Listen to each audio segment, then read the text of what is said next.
History is full of unanswered questions. Some mysteries remain unsolved because evidence has been lost to time, while others defy logic itself, creating paradoxes that leave historians and researchers baffled. From civilizations that vanished overnight to impossible artifacts that should not exist, these mysteries challenge everything we think we know. They force us to reconsider the limits of human knowledge, the accuracy of recorded history, and, at times, the very nature of reality. Some of these mysteries have possible explanations, fragments of lost knowledge waiting to be uncovered. Others remain so strange, so contradictory, that they suggest forces beyond our understanding. What happens when historical accounts contradict physical evidence? How do ancient structures appear to be built with technology that shouldn't have existed? Why do some individuals seem to appear across centuries, untouched by time?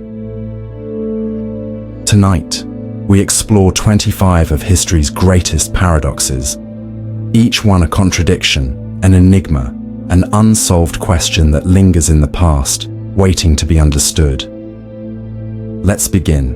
In 1587, more than 100 English settlers arrived on the coast of what is now North Carolina, tasked with establishing the first permanent English colony in the New World.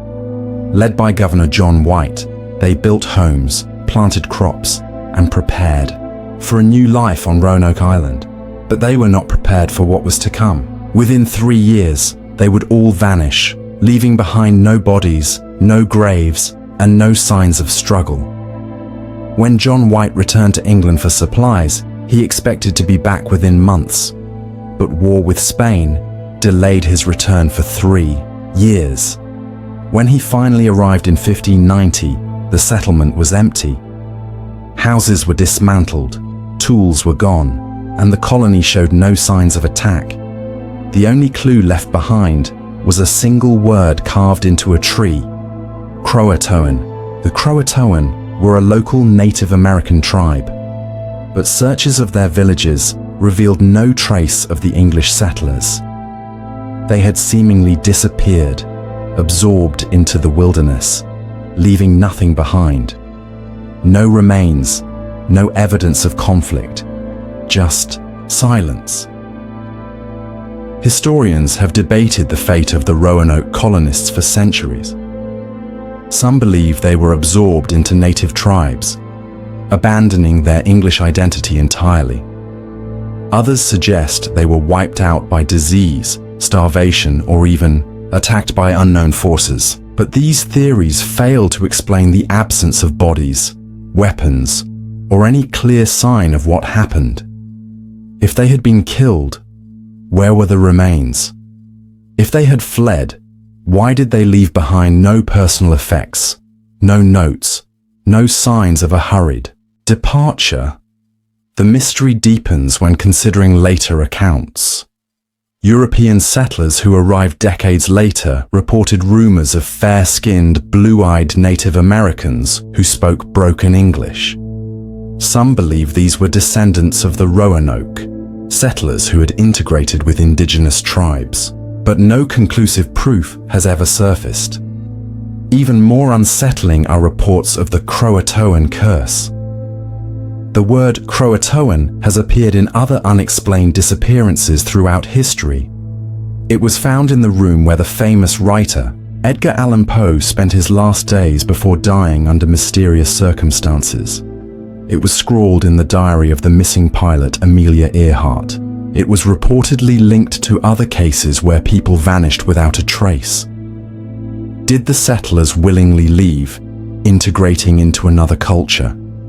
Were they massacred, their remains erased by time and the elements? Or was there something far stranger at play, something history has been unable to explain? More than 400 years have passed since the Roanoke colony vanished, yet the mystery remains unsolved. The word Croatoan lingers, a cryptic clue in a case that defies logic. The settlers of Roanoke walked into history, never to be seen again. Their story is lost, but their paradox endures. Knowledge is power, and if that is true, then the greatest loss in human history may not have been a war or a disaster, but the destruction of a library. The Library of Alexandria was not just a collection of books. It was an attempt to gather all the world's knowledge in one place, a beacon of wisdom in the ancient world. Yet, despite its significance, it vanished, leaving behind a paradox that haunts historians to this day. How could the most advanced center of learning in antiquity simply disappear?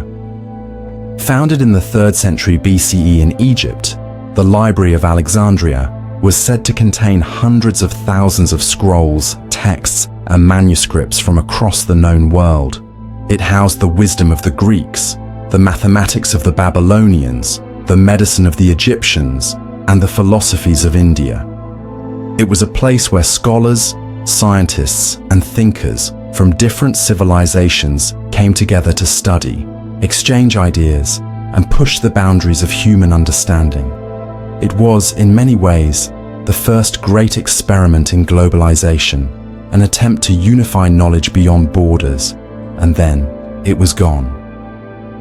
The paradox of the Library of Alexandria is, not just in its destruction, but in the fact that no one knows exactly when or how it was lost. Some sources claim that Julius Caesar's invasion of Egypt in 48 BCE set fire to the city and burned the library along with it.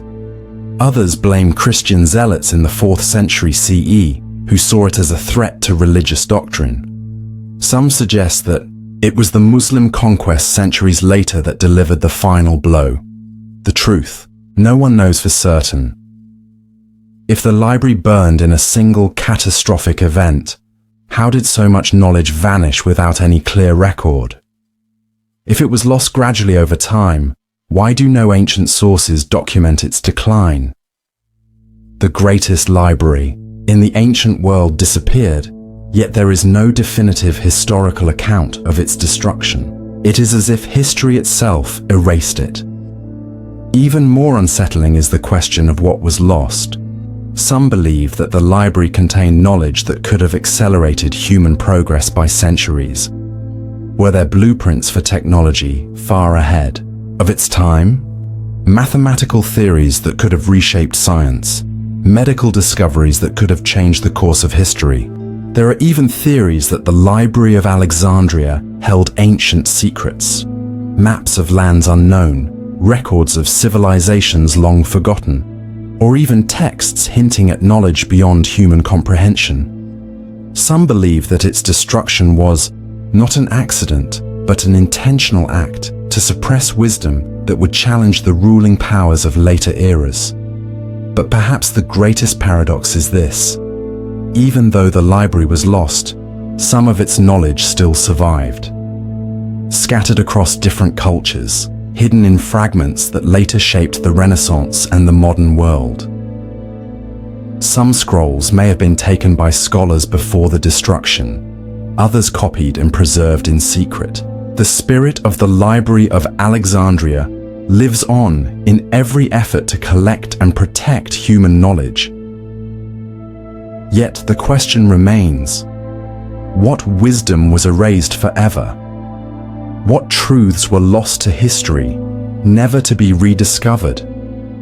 The Library of Alexandria was more than just a building. It was the embodiment of intellectual ambition.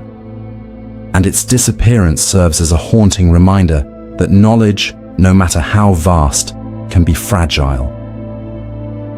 A library built to last forever was wiped from history, and no one knows exactly how or why. That is the true paradox of Alexandria. Throughout history, few figures have sparked as much intrigue and speculation as Nostradamus. Born in 1503, Michel de Nostradamus was a French astrologer, physician, and reputed seer whose cryptic prophecies have fascinated scholars, skeptics, and conspiracy theorists alike. His book, Les Prophéties, published in 1555, contains nearly 1,000 quatrains, 4-line poems that are said to predict events centuries before they happen. Wars, assassinations, natural disasters, the rise and fall of empires, all seemingly foretold in vague, almost dreamlike verses. But the paradox of Nostradamus is not simply in the content of his predictions, but in their timeless accuracy, or, at least, the way history seems to shape itself to fit his words. Was Nostradamus truly seeing the future? Or have we been bending reality to make his visions come true? His prophecies are written in obscure, metaphorical language, leaving them open to interpretation.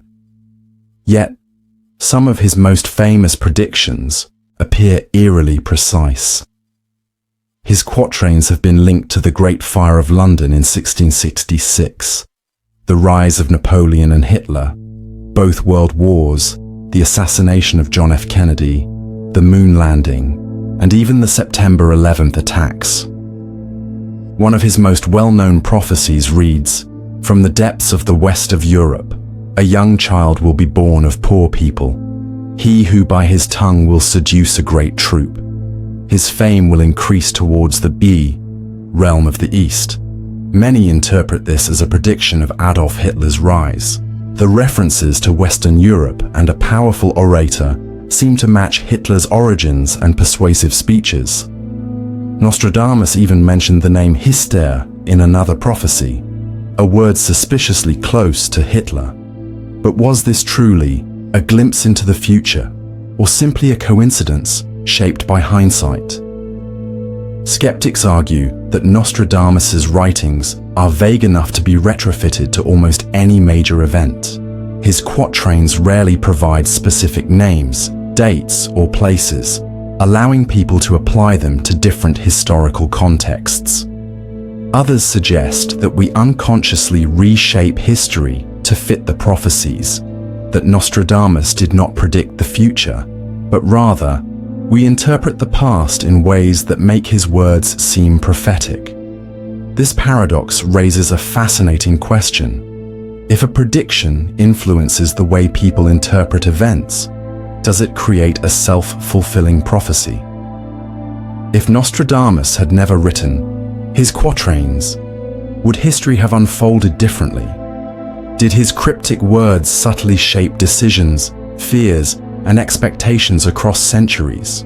There are also those who believe that Nostradamus had access to knowledge beyond his time, that his visions were not mere poetic speculation, but glimpses into the future through means unknown to us. Some claim he possessed secret knowledge, passed down through ancient esoteric traditions, lost to time. Others propose that he was a time traveler, or had somehow gained insight from an advanced intelligence, explaining why his predictions seem to align with events centuries after his death. A more rational theory suggests that Nostradamus was simply skilled in understanding human nature and the cycles of history. He studied the past in depth and recognized patterns, wars, revolutions, natural disasters, and the rise and fall of powerful figures. Perhaps his predictions were not supernatural at all, but rather the result of a deep understanding of how history tends to repeat itself. But this theory does not explain everything. Some of Nostradamus's quatrains seem far too specific, far too coincidental to be dismissed entirely. His apparent foresight into the assassination of King Henry II, the September 11th attacks, and even advancements in space exploration suggest something beyond mere historical pattern recognition. The greatest paradox of Nostradamus is this: if his prophecies are real, then fate is predetermined and the future is already written. If they are false, then why do they continue to align so uncannily with history? Either way, he has succeeded in creating an illusion of foresight so powerful that it has endured for over 450 years. Was Nostradamus a prophet, a fraud, or simply a man who understood time better than we do?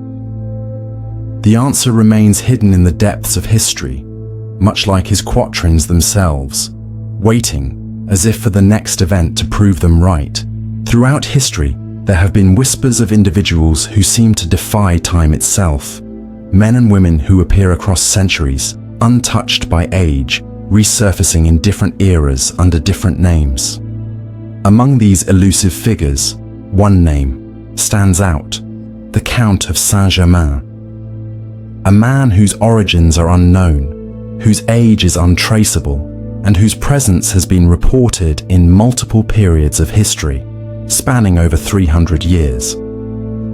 The Count of Saint-Germain first gained prominence in the 18th century as a brilliant philosopher, musician, alchemist, and diplomat.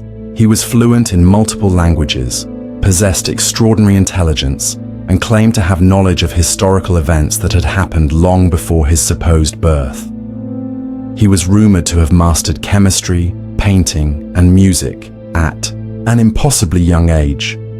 But what set him apart was not just his intellect, it was the fact that he did not seem to age. In the court of King Louis XV of France, Saint-Germain was both admired and feared. He entertained nobles with tales of ancient civilizations, often speaking of past events as if he had lived through them. Witnesses claim he recounted personal memories of the fall of Rome, the crucifixion of Christ, and medieval conflicts with stunning detail. When confronted about his seemingly impossible lifespan, he would simply smile and dismiss the questions. Then came the more unsettling accounts. The composer Rameau claimed to have met Saint-Germain decades earlier, only to find that he looked exactly the same when they met again, unchanged by time. Madame de Pompadour, a mistress of King Louis XV, stated that the Count claimed to be over 300 years old.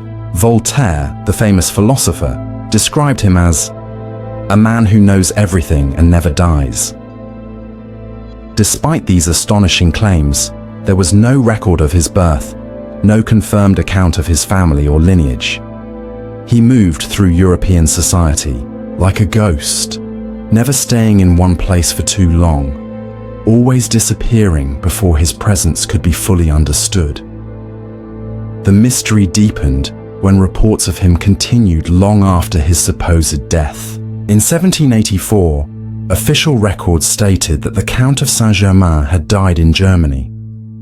But within decades, new sightings emerged. He was reportedly seen in Paris during the French Revolution. Documents claim he warned the doomed Queen Marie Antoinette about her fate.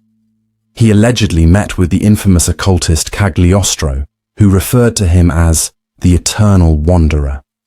In the 19th century, he was supposedly spotted in Italy, still youthful, still possessing secret knowledge. In 1897, a famous theosophist, Annie Besson, claimed to have encountered him in India. In 1926, the mystical philosopher Guy Ballard recounted meeting Saint-Germain on Mount Shasta in California, where he claimed to have received esoteric wisdom from the immortal Count himself. Was Saint-Germain an alchemist who discovered the secret to eternal youth? Did he possess knowledge lost to history, a hidden truth about longevity? Some believe he was a time traveler, a being who moved between centuries undetected. Others speculate that he was part of a secret society, one that had unlocked the mysteries of life and death. Skeptics argue that Saint-Germain was simply an eccentric nobleman whose legend grew through myth and exaggeration, that the sightings were fabrications, inspired by those who wished to keep his legend alive. But even if that were true, it does not explain how he appeared unchanged in paintings and writings across multiple centuries, or why so many credible historical figures attested to his existence. The paradox of Saint-Germain is this: if he was truly immortal, why did he disappear? Why did he not step into the modern world, where science and technology could finally prove or disprove his story? And if he was not immortal, then why do his accounts continue to appear as if he never truly left? perhaps Saint-Germain was never meant to be found. Perhaps he understood something about time, about history, that we cannot comprehend. Or maybe, just maybe, he still walks among us, watching, waiting, moving through the pages of history, as he always has, untouched by time. The sea has always been a place of mystery, an expanse of the unknown where countless ships have vanished, never to be seen again. But perhaps even more unsettling are the ships that are found, drifting aimlessly with no crew in sight. Among these maritime enigmas, one case stands out above the rest: the Mary Celeste, a ship discovered in the middle of the Atlantic Ocean in 1872, perfectly intact, fully stocked with supplies, yet completely abandoned. The paradox? There was no sign of struggle, no explanation for the crew's disappearance, and no clue as to why they had left a vessel that was in perfect condition. The Mary Celeste had set sail from New York on November 7, 1872, bound for Italy. The ship carried over 1,700 barrels of industrial alcohol and was manned by a small crew of 10, including Captain Benjamin Briggs, his wife, and their 2-year-old daughter. By all accounts, Briggs was a capable and experienced sailor, and there was no indication of trouble before their departure. But on December 4, 1872, the ship was found adrift off the coast of Portugal by another vessel, the Dei Gratia. When the crew of the Dei Gratia boarded the Mary Celeste, what they found was beyond comprehension. The ship was in near-perfect condition, its cargo untouched, the food and water supplies still stocked, and even the captain's personal belongings undisturbed. The only thing missing was the crew. There was no sign of a struggle, no blood, no damage, no indication that the ship had been attacked or boarded. Even more strangely, the lifeboat was gone, as if the crew had abandoned the ship voluntarily. But why? The Mary Celeste was still seaworthy, and there was no logical reason to leave it adrift in the middle of the ocean. One of the most baffling details was that the last entry in the ship's log, recorded 10 days before its discovery, showed nothing unusual. It simply stated the ship's position, confirming that everything was normal. But after that, silence. No distress signals, no warnings, nothing to indicate what had happened in those final moments before the crew vanished. Over the years, many theories have been proposed, each more unsettling than the last. Some suggest a natural disaster, perhaps a sudden waterspout or rogue wave that panicked the crew into abandoning the ship, believing it was sinking. But if that were the case, why did they leave behind all their provisions? Why did they not return when it was clear the vessel remained afloat? Others believe the industrial alcohol on board may have started leaking, releasing toxic fumes that led to mass hysteria. The crew, fearing an explosion, may have hastily fled in the lifeboat, only to be lost at sea. But no signs of an explosion were ever found, and the barrels of alcohol remained largely intact. More supernatural explanations have emerged over the years. Some claim the ship fell victim to the Bermuda Triangle, despite being far from its usual boundaries. Others suggest alien abduction, ghostly intervention, or even time slips, moments where individuals vanish from history altogether. The fact that the ship was found eerily intact, as if frozen in time, has only fueled these speculations. One particularly chilling theory suggests the crew may have descended into madness. It is known that prolonged isolation at sea, combined with erratic weather and limited human contact, can lead to psychological breakdowns. Did they turn on each other in a fit of paranoia? Did something unseen, something inexplicable, push them to abandon their post? Then, there is the most unsettling possibility of all, that they simply vanished without a trace. That something, beyond human understanding, took them, leaving the ship untouched, as a reminder that there are still forces we cannot explain. The Mary Celeste was eventually recovered and put back into service, but it never escaped its haunted reputation. Subsequent owners suffered strange accidents, and the ship was finally wrecked in 1885, as if it was never meant to return to human hands. To this day, the fate of the Mary Celeste's crew remains one of history's greatest unsolved paradoxes. No letters, no bodies, no signs of what happened, just a silent, drifting ghost ship, forever lost in the annals of maritime mystery. For centuries, the Roman Empire stood as the most powerful civilization on Earth. It commanded vast territories, controlled enormous resources, and accumulated an unimaginable wealth of gold and silver. The Romans built cities, roads, and monuments that still stand today. Their economy was one of the most advanced of the ancient world, with intricate trade networks stretching from Britain to Egypt, from the Atlantic to the Middle East. And yet, there is a paradox. Where did all the Roman gold go? At its height, the Roman Empire is estimated to have controlled more than 50,000 tons of gold, along with vast reserves of silver and other precious metals. The empire extracted massive amounts of wealth from conquered territories, used gold coins, aurae, to facilitate trade, and stockpiled vast treasures in its vaults. But when Rome fell, its gold seemingly vanished. Today, much of it is unaccounted, for leaving historians to wonder, how does the wealth of an empire simply disappear? The collapse of Rome in the 5th century CE was not a single event, but a slow unraveling, caused by internal corruption, economic decline, and relentless invasions from Germanic tribes. The Visigoths, led by Alaric I, famously sacked Rome in 410 CE, looting its riches and carrying away treasures beyond imagination. But even with this destruction, there was still an immense fortune unaccounted for. The question remains, where did it all go? Some historians believe that much of the missing Roman gold was hidden or deliberately removed before the empire fell. One theory suggests that as Rome weakened, its emperors and elites moved large portions of the treasury eastward to Constantinople, the new capital of the Eastern Roman Empire.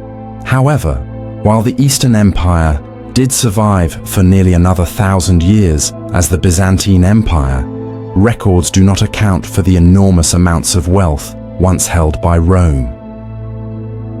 Then there is the legend of the lost treasures of Alaric I. After the Visigoths sacked Rome, they carried away an estimated 25 tons of gold, along with silver, jewels, and sacred relics. According to legend, Alaric died shortly after the looting, and his warriors buried him along with the treasure in a secret underground tomb somewhere in Italy. They allegedly diverted a river to conceal the burial site and then killed all the workers who built it to keep the location a secret. To this day, despite numerous expeditions and modern technology, Alaric's treasure has never been found. But this still does not account for the rest of the missing wealth. Another theory suggests that as Rome crumbled, its gold was scattered across Europe, used to fund the war efforts of rival kingdoms. Some may have been melted down and repurposed by the barbarian tribes who overthrew Rome, vanishing into the economies of the new medieval world. But if this were the case, why is there no clear archaeological evidence of this wealth resurfacing in large quantities? A more mysterious theory suggests that much of the Roman treasury was lost at sea. During the final years of the empire, Roman officials may have attempted to transport vast amounts of gold across the Mediterranean, only for storms, pirates, or enemy fleets to intercept and sink the shipments. Sunken Roman treasure ships have been discovered in various locations, but nothing close to the scale of what is missing. Some believe that entire fleets carrying Rome's final riches rest at the bottom of the sea, waiting to be discovered. Even stranger is the idea that some of Rome's gold may still be hidden within the ruins of the empire itself. historians, have long speculated that underground vaults and secret chambers beneath ancient Roman cities could still hold forgotten hoards of wealth. Could some of it be hidden in the catacombs of Rome, beneath the Palatine Hill, or in the ruins of long-abandoned Roman forts? The paradox of the missing Roman gold is not just a question of history. It is a mystery that continues to fuel treasure hunters, historians, and archaeologists. If even a fraction of this lost wealth were to be found, it could rewrite what we know about the fall of one of the greatest civilizations in history. How does the fortune of an empire amassed over centuries simply disappear?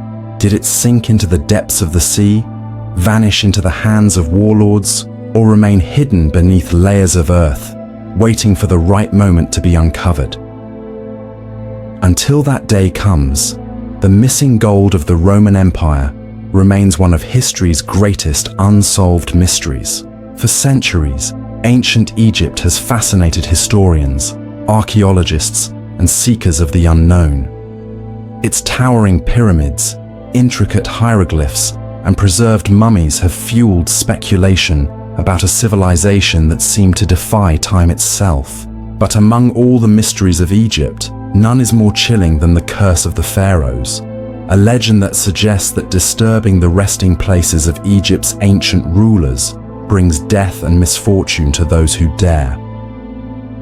The paradox of the Pharaoh's curse is simple yet terrifying.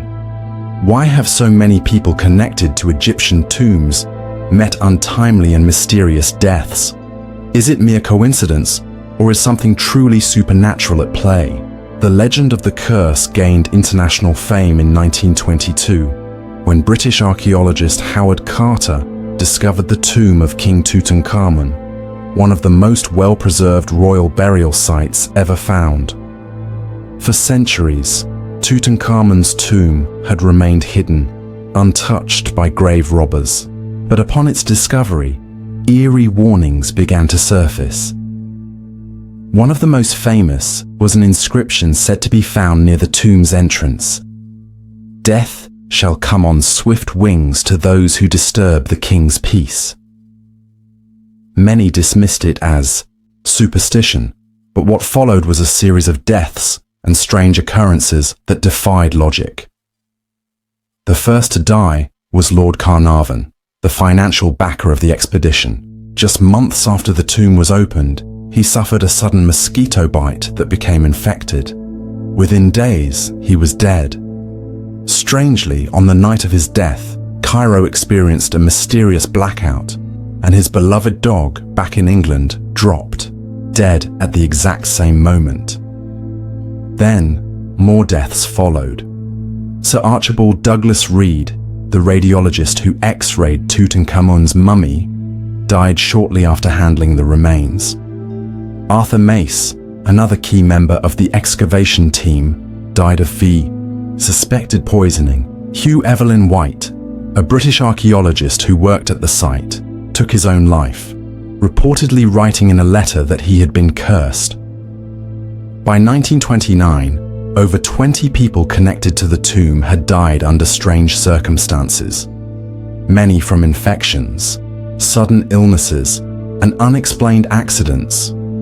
Some suffered heart attacks without any previous health issues, while others experienced bizarre hallucinations before their deaths. The press sensationalized these deaths, reinforcing the idea that Tutankhamun's tomb carried an ancient, supernatural vengeance. But was this truly the work of a curse, or was there a more rational explanation? Some scientists believe that ancient tombs contained deadly mold and bacteria, locked away for thousands of years. When the tombs were opened, the exposure to these toxic spores could have caused fatal respiratory infections in those who inhaled them. While this theory explains some of the deaths, it does not account for the eerie timing of events, such as Lord Carnarvon's dog dying at the exact moment of his death, or the many sudden strokes and heart attacks that affected otherwise healthy individuals. Others argue that the so-called curse was nothing more than confirmation bias. People expected tragedy, so every coincidence was attributed to the curse. The sheer number of people involved in the excavation meant that statistically, some would inevitably die in the years following the discovery. But this does not explain why so many deaths happened within a short time frame, often in unusual or dramatic ways. Beyond Tutankhamun, other pharaohs' tombs have been linked to deadly legends. In 1971, Egyptian archaeologist Muhammad Ibrahim warned officials not to transport the mummy of Ramses II to France for restoration, fearing it would bring disaster. His warnings were ignored. Days later, he was killed in a car accident. Then, in 1972, when Ramses II's body was flown to France, the moment the plane took off, a severe storm struck Cairo, shaking the very ground beneath the pyramids. The mummy was later taken to the Louvre in Paris, where workers reported hearing whispers and strange noises near its exhibit.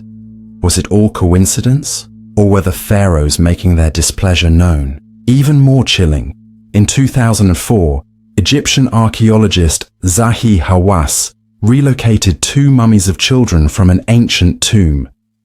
Shortly after, his family members suffered severe health crises, including sudden strokes and unexplained illnesses. Hawass, a known skeptic, later admitted that he had started to question whether there was something more to these stories. So what is the truth behind the pharaoh's curse? Is it merely a long series of unfortunate coincidences? A psychological effect that manifests as real fear and illness? Or is there something else, something ancient, something beyond science, protecting the tombs of Egypt's lost rulers? What makes the paradox of the curse even more unsettling is that it has never been officially proven, yet the fear of it persists even among those who claim not to believe. To this day, many archaeologists refuse to speak about the curse aloud, before entering a tomb, just in case. Perhaps the pharaohs were never meant to be disturbed. Perhaps their power, even in death, remains untouched by time. Whether it is real or imagined, the legend of the pharaoh's curse endures, an ancient mystery that refuses to rest. Throughout history, there have been texts that shaped civilizations, books that changed the course of knowledge, and manuscripts that revealed the mysteries of the past. But among them, one stands apart, not because of what it reveals, but because no one can understand it. The Voynich Manuscript is a book that has baffled scholars, cryptographers, and linguists for over 600 years. Written in an unknown language with symbols that appear nowhere else in history, it is a book without a key, a message without a translation. The paradox of the Voynich Manuscript is simple yet unsolvable. Is it a lost language, a forgotten code, or an elaborate hoax? If it contains real knowledge, why can no one decipher it? And if it is meaningless, why does it follow the patterns of a real language? The manuscript is named after Wilfrid Voynich, a rare book dealer who purchased it in 1912, but the book itself is far older, with carbon dating placing it somewhere between 1404 and 1438. It consists of 240 pages filled with unknown script, strange diagrams, illustrations of plants that do not exist, and astronomical charts that do not match any known celestial patterns. Some pages fold out like medieval blueprints, revealing intricate structures that resemble nothing recorded in historical texts. From the moment it resurfaced, the Voynich manuscript has been an enigma. The script appears structured and consistent, following the statistical patterns of natural languages. It has grammar, repetition, and word formations similar to known languages, yet not a single word has ever been deciphered. The book does not match Latin, Greek, Arabic, or any other known script. No references to its symbols have been found in any other historical document. It is as if it was written in a language that was never spoken, never taught, never recorded. Immortal. Illustrations within the book make it even stranger. Some depict plants that do not exist, as if describing an alien botany. Others show nude women bathing in interconnected tubes, leading some to speculate that it may be an ancient medical or alchemical text. There are astronomical drawings, but they do not correspond to known planets or constellations. Everything about the manuscript suggests it was created with purpose, but that purpose remains unknown.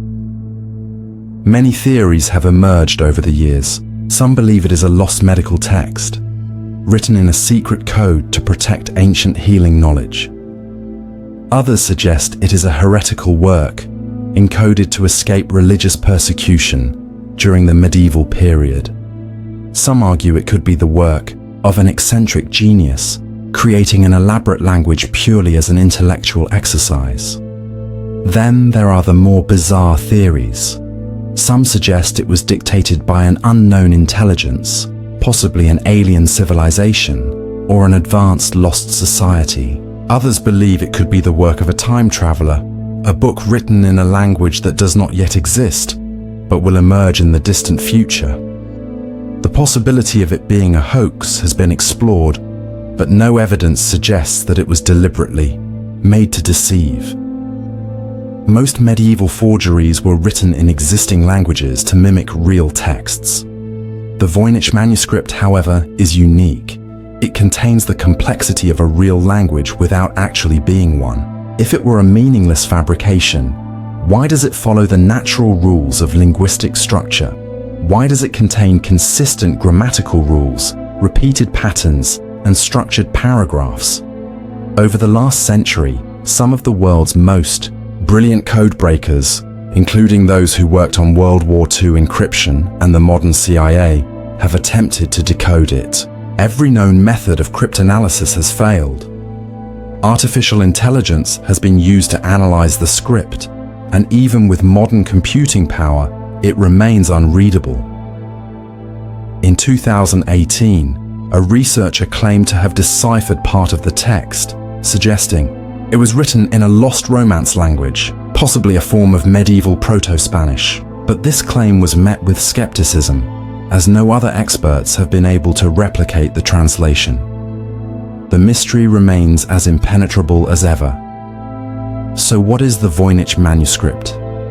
A forgotten book of lost knowledge, a complex cipher hiding ancient secrets, a relic from a civilization we do not yet understand?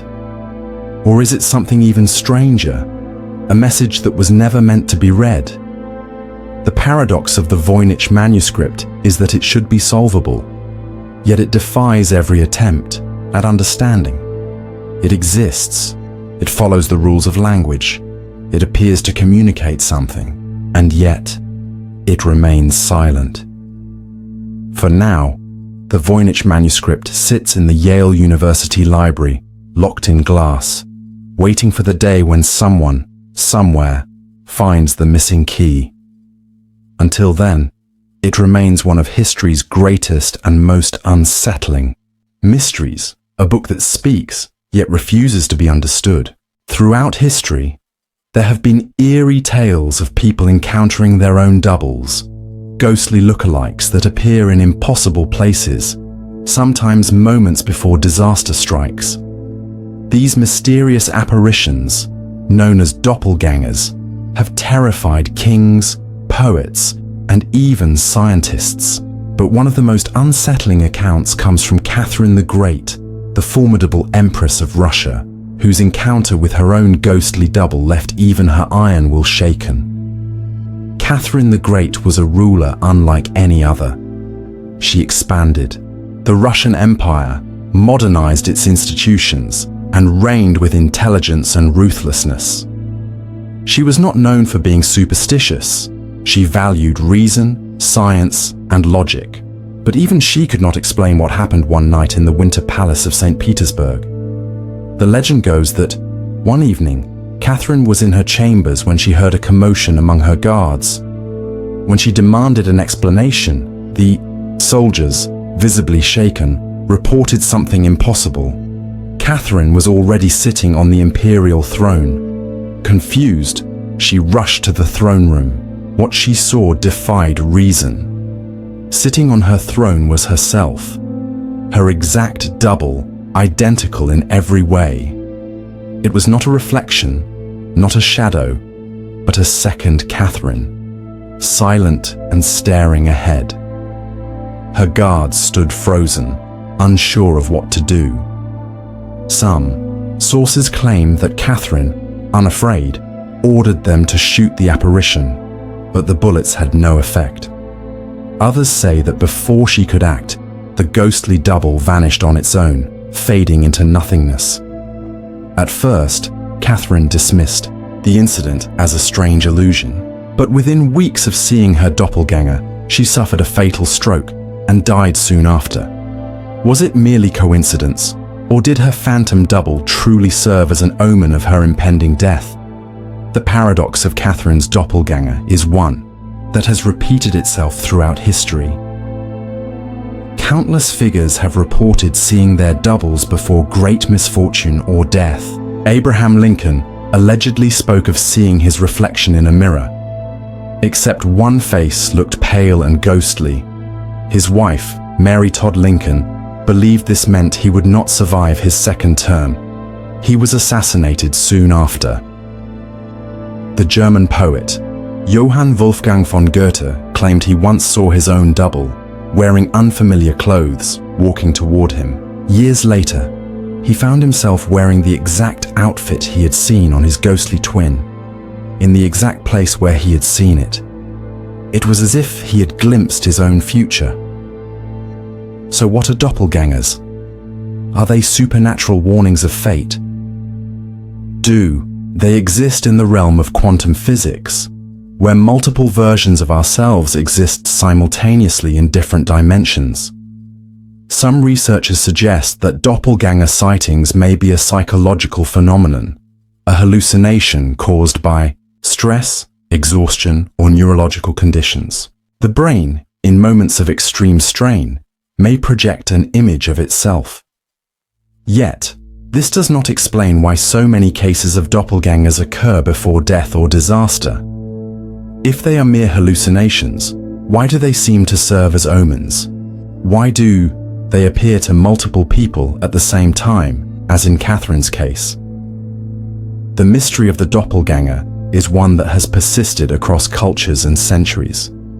Some see them as harbingers of doom, a reflection of something we are not meant to see. Others believe they are glitches in reality, moments when another version of ourselves crosses into our world, if only for a brief moment.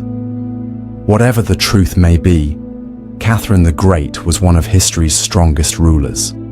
She did not fear war, betrayal, or conspiracies. But even she could not control the ghostly twin that appeared before her end. And in that eerie moment, the rational world she had built around herself shattered, leaving behind one of history's most chilling paradoxes. The Roman Empire was one of the most disciplined and organized military forces in history. Its legions conquered vast territories, built monumental cities, and established a legacy that still shapes the modern world.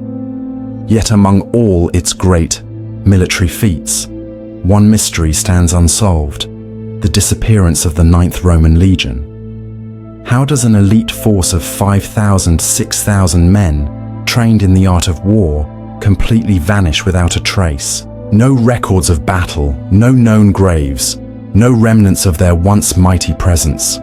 A highly disciplined army, wiped from history, leaving behind nothing but speculation and unanswered questions.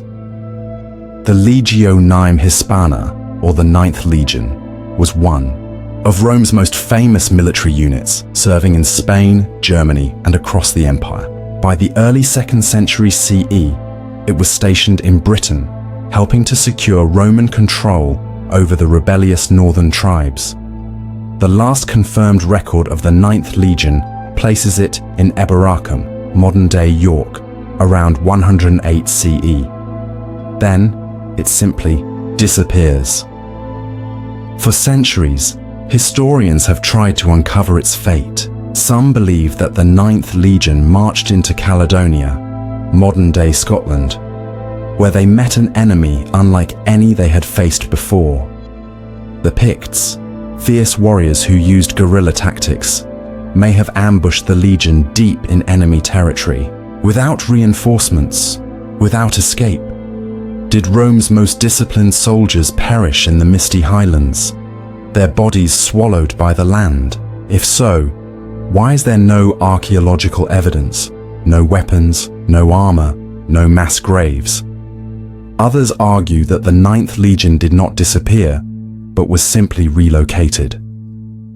Some ancient Roman texts suggest that remnants of the Legion were transferred to the east, possibly to Judea or the Parthian front in modern Iran. But there is no definitive proof, and after their last mention in Britain, the 9th is never recorded again. A more unsettling theory suggests a cover-up, that the 9th suffered a catastrophic defeat, one so humiliating that Rome erased it from history. The empire rarely documented its failures, and losing an entire legion to so-called barbarian tribes would have been a severe blow to Roman prestige. Did Rome deliberately bury the truth to avoid revealing a military disaster? Archaeologists have searched for traces of the lost legion, abandoned Roman forts, mass burial sites, remnants of a final battle, but nothing conclusive has been found. The fate of these thousands of warriors remains a blank space in history. Even more mysterious is the fact that the 9th Legion has become a symbol of the unknown, appearing in myths, legends, and even modern conspiracies. Some believe they never died but instead vanished under extraordinary circumstances. Were they captured, taken as slaves, and forced into secrecy? Did they desert the Roman army and forge a new life among the very enemies they were sent to destroy? Or is there something even stranger? Some have suggested that the 9th Legion walked into another reality, lost not to history, but to something far beyond human understanding. Tales of lost armies appearing in unexpected places have existed throughout history. Could the 9th have encountered something unnatural, something that left no trace behind? The paradox of the 9th Legion remains one of history's most haunting mysteries. Rome, known for its detailed record-keeping, should have left behind some explanation, some evidence of their fate. But instead, all we have is silence. An entire legion, trained for war, disciplined beyond measure, simply gone. For centuries, humanity has looked to the stars, wondering if we are truly alone in the universe. Countless efforts have been made to detect signals from extraterrestrial civilizations, yet the vast silence of space remains unbroken, except for one mysterious anomaly: the WOW signal, a radio signal so unusual, so precise, that it remains the strongest candidate for extraterrestrial communication ever recorded. But here lies the paradox. The signal was detected once, never heard again, and no one knows where it came from. Did we catch a fleeting glimpse of an alien civilization reaching out, only to lose them forever? Or was it a trick of cosmic coincidence, something we will never be able to explain? The WOW signal was detected on August 15th, 1977, by the Big Ear radio telescope at Ohio State University. It lasted for a full 72 seconds, long enough for astronomers to confirm that it was not random noise, not interference, but a real, structured signal. When astronomer Jerry Amon saw the data printout, he was so astonished that he circled the sequence 6EQUJ5 in red ink and wrote a single word beside it: WOW. Unlike the constant background noise of space, the WOW signal came through as an intense narrowband burst, exactly the kind of transmission astronomers would expect from an intelligent source. It came from the direction of the constellation Sagittarius, but there was no known star or planet in that exact location that could have produced it. Attempts to detect the signal again failed. Scientists aimed powerful telescopes at the same coordinates in the sky for decades, hoping for a repeat transmission. But the signal never returned. This raises an unsettling question. If the signal was truly from an intelligent source, why was it sent only once? If it was a message from an advanced civilization, why have they never reached out again? Some theories suggest that the WOW signal was a deliberate transmission, perhaps a civilization broadcasting into space at long intervals, and we just happened to catch one fleeting moment of it. Others propose that it was an accidental leak from an alien world, similar to how our own radio and TV signals unintentionally escape into space. If so, that civilization might never have intended to contact us at all. Then there are more troubling possibilities. Some scientists speculate that the WOW signal may have come from a civilization that is no longer there. If an intelligent species sent out a message thousands or even millions of years ago, the civilization itself may have since vanished, wiped out by war, natural disaster, or some cosmic catastrophe. Did we intercept the last whisper of a lost world, a message from a civilization that no longer exists? A more unsettling paradox is this. What if the WOW signal was not meant for us? What if we only heard it by accident? A transmission directed elsewhere in the cosmos?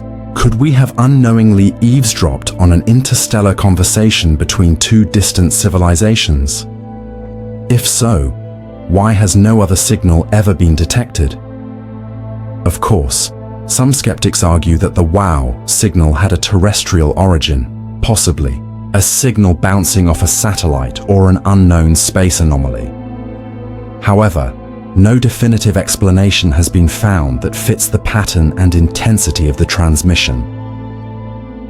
For over 45 years, the WOW signal has remained one of the greatest mysteries in the search for extraterrestrial intelligence. It represents both the closest we've ever come to proof of alien life and the frustrating silence that followed. If intelligent life exists elsewhere in the universe, was this our only chance to hear from them? Or was it just cosmic noise, an illusion in the vast emptiness of space? The answer remains hidden in the void, one fleeting moment of possible contact lost in the silence of the stars. History tells us that advanced mechanical technology did not emerge until the Industrial Revolution. We are taught that precision gears, complex machinery, and computing devices are all relatively modern inventions. And yet, buried beneath the Aegean Sea, an artifact was discovered that defies this timeline. A mechanism so intricate, so advanced, that it should not exist in the ancient world. This is the Antikythera mechanism, an ancient Greek device often referred to as the world's first computer. Dated to around 100 BCE, this artifact was found in a shipwreck off the coast of the Greek island of Antikythera in 1901. But here lies the paradox. How did the ancient Greeks, with no recorded knowledge of complex gear systems, build a device that would not be rivaled for over 1,000 years? When first discovered, the Antikythera mechanism appeared to be nothing more than a corroded lump of metal. It wasn't until decades later that researchers realized what they were looking at.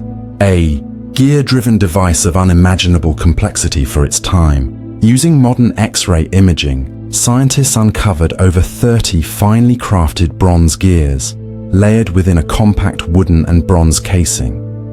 These gears moved in a precise way, tracking celestial motions with remarkable accuracy.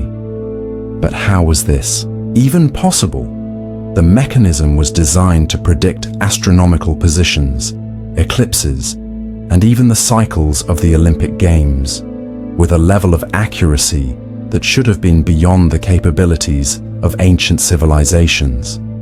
The device functioned as an analog computer, mechanically calculating the movement of the sun, moon, and planets. Its creators somehow understood the complexities of celestial motion, centuries before Copernicus, Kepler, and Newton formalized these ideas. There is no evidence of any other machine like it from the ancient world. No texts describing similar technology. No historical records indicating that such devices were ever mass-produced or passed down. The engineering precision found in the Antikythera mechanism suggests that it was not the first of its kind, but if that is true, where are the others? The biggest question remains: who built it? One theory suggests that the device was the work of Archimedes, the Greek mathematician and engineer. Archimedes was known for his brilliant inventions, including war machines and intricate mathematical models. Some believe he may have developed an early prototype of the mechanism, but there is no direct evidence linking him to it. Another possibility is that the knowledge of such mechanical devices was lost with the fall of ancient civilizations. The Romans, who later dominated Greece, were excellent engineers, but did not continue the development of such complex astronomical machines. Could it be that the destruction of libraries, wars, and invasions wiped away the traces of an ancient tradition of mechanical computation? Some historians speculate that the Antikythera mechanism is evidence of a lost civilization, one more technologically advanced than we ever imagined. Did the Greeks inherit this knowledge from an even older culture? Could there have been an advanced scientific tradition that was erased from history? More speculative theories suggest something even stranger. Some have proposed that the Antikythera mechanism is evidence of time travel, or that it was created using knowledge from a highly advanced extraterrestrial source. While these ideas may sound extreme, they stem from the sheer impossibility of the device existing in its historical context. To this day, the Antikythera mechanism remains one of the most baffling technological paradoxes in history. It is an object out of time, a device that contradicts everything we thought we knew about ancient science and engineering. How did a civilization over 2,000 years ago create a device so advanced that it wouldn't be replicated for over a millennium? Was it a singular invention, lost to history? Or was it part of a larger, forgotten tradition of technology that was erased from time? The answers may never be found, but one thing is certain: the Antikythera mechanism should not exist. And yet, it does. The ancient Egyptians left behind some of the most astonishing monuments in human history. Pyramids that defy time, temples that stretch toward the heavens, and obelisks carved from single pieces of stone. These towering structures, often weighing hundreds of tons, were crafted with an architectural precision that still confounds modern engineers. Yet among all these achievements, there is one monument that was never completed. It lies where it was born, still attached to the bedrock, an abandoned mystery frozen in time. The unfinished obelisk of Aswan is the largest known obelisk in the world, measuring 137 feet in length and estimated to weigh 200 tons. It was meant to be a single, unbroken piece of granite, standing taller than any other obelisk ever erected. But something happened. It was left incomplete, never transported, never raised, never inscribed with the names of pharaohs or gods. Instead, it rests in its quarry, offering a paradox that has puzzled archaeologists and historians for centuries. How did the ancient Egyptians intend to move such an immense structure? Theories suggest the use of wooden sleds, lubricated sand, and vast teams of laborers. Yet no definitive evidence exists to explain how such a massive piece of stone could have been transported and raised. The obelisks that were successfully moved and erected weigh only a fraction of this one, yet even they required extraordinary effort and engineering. Some believe that the Egyptians had techniques lost to history, methods of construction and transport that allowed them to manipulate stone in ways modern science cannot fully replicate. The quarrying process itself raises further questions. The Egyptians used dolerite hammerstones, one of the hardest rocks available, to slowly chip away at the granite. But this method should have been excruciatingly slow, especially for an obelisk of this scale. There are visible traces of grooves and channels along the obelisk, suggesting an advanced technique, but no clear explanation for how it was done with the tools available at the time. Some theorists propose that sound frequencies or unknown mechanical processes were used, hinting at the possibility of lost technology. The official explanation for its abandonment is that a fatal crack formed in the granite, making the obelisk structurally unsound. But if that were the case, why did the workers not attempt another? Why was this enormous project left in place as if it had been suddenly and permanently abandoned? Some suggest that political upheaval, economic difficulties, or even catastrophic events may have played a role. Others wonder if the obelisk itself was part of an experimental technique that could no longer be sustained. What remains is an enigma.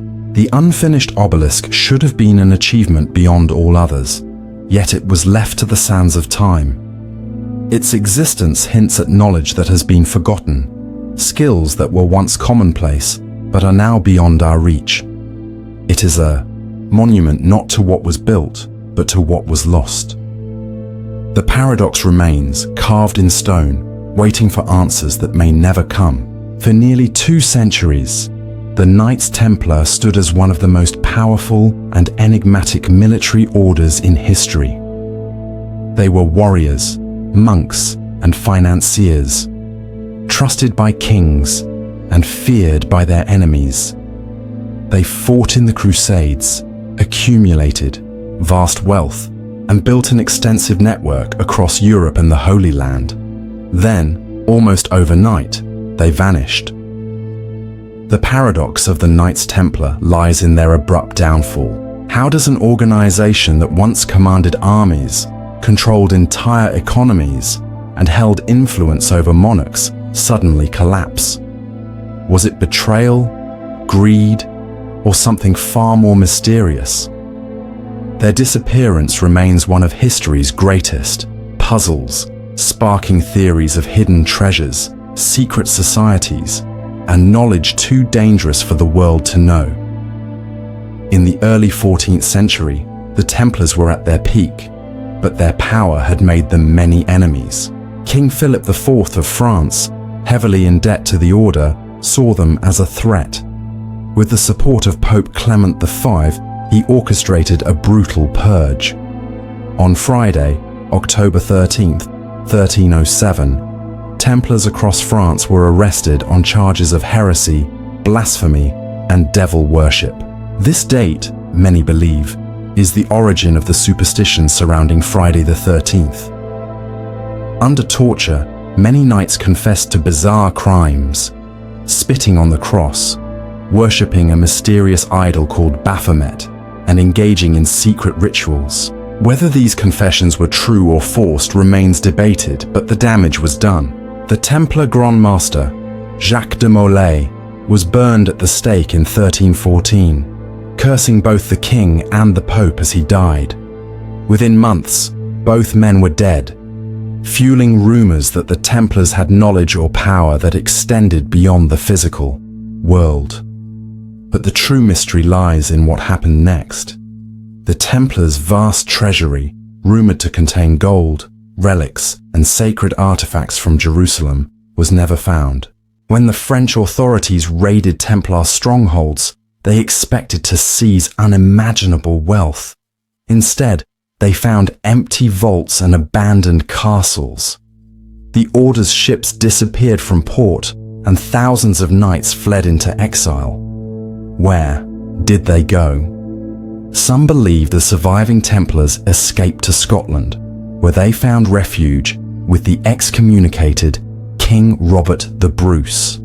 Legends claim they played a role in his victory at the Battle of Bannockburn in 1314. Others believe they went underground, forming secret societies that evolved into groups like the Freemasons or even the Illuminati. There are also claims that they sailed west, reaching the Americas long before Columbus, hiding their treasure and sacred knowledge beyond the reach of European rulers. The possibility that the Templars possessed something more valuable than gold has only deepened the mystery. Some suggest they had lost scrolls from the Temple of Solomon, ancient knowledge that could challenge the foundations of Christianity.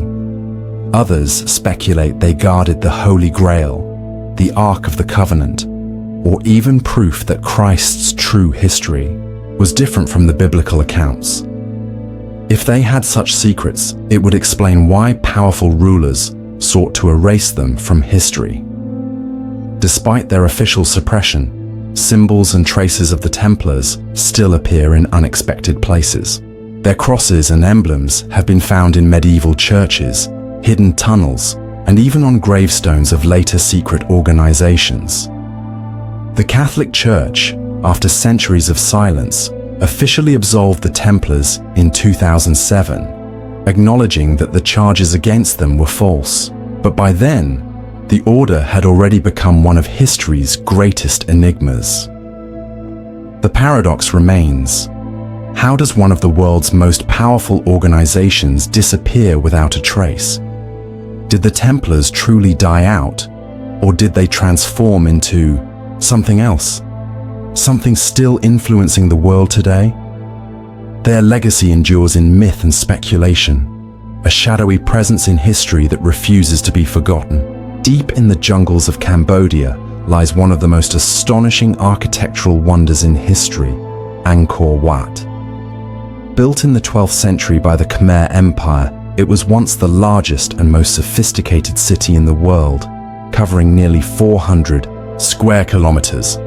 At its height, it housed nearly 1 million people, more than any city in Europe at the time. It was a thriving, complex metropolis with intricate temples, vast reservoirs, and advanced engineering that defied the limitations of its time. And then suddenly, it was abandoned. The paradox of Angkor Wat is one of the greatest unsolved mysteries of Southeast Asia. How does a civilization capable of building one of the most advanced cities in history vanish almost overnight? Where did its people go? Why was a city that had stood for centuries left to be swallowed by the jungle with no clear explanation?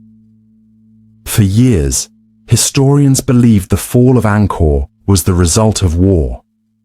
The Khmer Empire faced increasing threats from the neighboring Siamese, Thai kingdom, and some records suggest that in 1431, the Siamese army invaded and sacked the capital, forcing the Khmer to flee. However, this theory does not fully explain the sudden and total evacuation. Cities do not simply disappear after an invasion. Normally, they are rebuilt or resettled. Yet Angkor Wat and its surrounding cities remained abandoned for centuries, lost beneath thick vegetation. If war alone was responsible, why did no survivors return? Some believe that climate change and environmental collapse played a role. Studies of ancient canals and reservoirs suggest that severe droughts, followed by devastating monsoons, may have crippled the city's water system. The Khmer relied on an advanced irrigation network to support their massive population. If these systems failed, the people of Angkor may have been forced to leave in search of water. But if environmental disaster was the cause, why did the city remain structurally intact? Other civilizations hit by droughts, like the Mayans, declined gradually, leaving behind evidence of starvation and social unrest. Yet, Angkor's disappearance was swift and absolute. One of the most unsettling aspects of Angkor Wat's abandonment is the lack of written records explaining what happened. The Khmer were skilled at carving intricate inscriptions into stone, recording their victories, religious beliefs and royal decrees. Yet, there are no definitive accounts describing why they abandoned their greatest city. How can an empire known for its documentation leave behind nothing but silence. Another mystery lies in the way Angkor was forgotten. For centuries, it remained, hidden, consumed by nature, until French explorers rediscovered it in the 19th century. How does a city of such grandeur become completely lost to history? Some believe it was deliberately erased, that after its fall, later rulers sought to remove its memory, perhaps due to a shift in religious or political power. Others suggest that Angkor's fall was so catastrophic that survivors refused to speak of it, leaving only legends behind. Adding to the enigma are accounts from early travelers who claim to have encountered isolated groups of people who spoke of a lost kingdom but refused to return. Could there have been survivors who, for reasons unknown, avoided their ancestral home? Was Angkor abandoned, not just because of war or drought, but because something else, something far more mysterious, drove its people away? There are those who speculate that Angkor's evacuation was linked to spiritual beliefs. Some ancient cultures held the idea that when a city falls out of favor with the gods, it must be left behind. Did the Khmer experience something? An omen, a plague, an unexplained event that made them believe Angkor was cursed? Could there have been a mass exodus, driven not by physical threats, but by something unseen?